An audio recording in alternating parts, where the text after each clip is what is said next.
সরকারের ভেতরে যে দুজন ছাত্র প্রতিনিধি রয়েছেন যারা একটি নতুন রাজনৈতিক দলের সরাসরি সমর্থক এবং সংগঠক হিসেবেই কাজ করছেন, তাদের পদত্যাগ না হওয়া পর্যন্ত এই আন্দোলন শেষ হবে না। এই ঘোষণা আমি দিয়েছিলাম।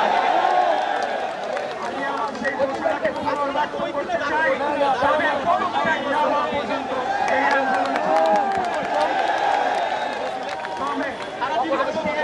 হাইকোর্টে যেহেতু বাংলাদেশ জাতীয়তাবাদী দল বিএনপি একটি গণতান্ত্রিক, নিয়মতান্ত্রিক এবং আইনের শাসনে বিশ্বাসী রাজনৈতিক দল, আজকে হাইকোর্টের আদেশনার পর আমাদের দল সিদ্ধান্ত নিয়েছে যে আপাতত আমরা স্থগিত রাখবো এবং সরকারকে আগামী 24 ঘন্টা থেকে 48 ঘন্টা পর্যবেক্ষণ করা হবে কি করে,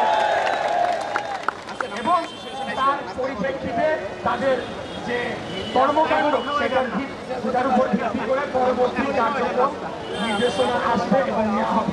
এখন এখানে একটা জিনিস স্পষ্ট বলতে চাই যে রায়ের বিষয়, শপথের বিষয় আলাদা অংশ, আর এটা হয়ে যাওয়া মানে প্রথম যে দাবিটি করেছিলাম যে ছাত্র প্রতিনিধি সহ অন্যান্য প্রতিনিধিদের পদত্যাগ করতে হবে, সেটা কিন্তু পরিবর্তন হবে না।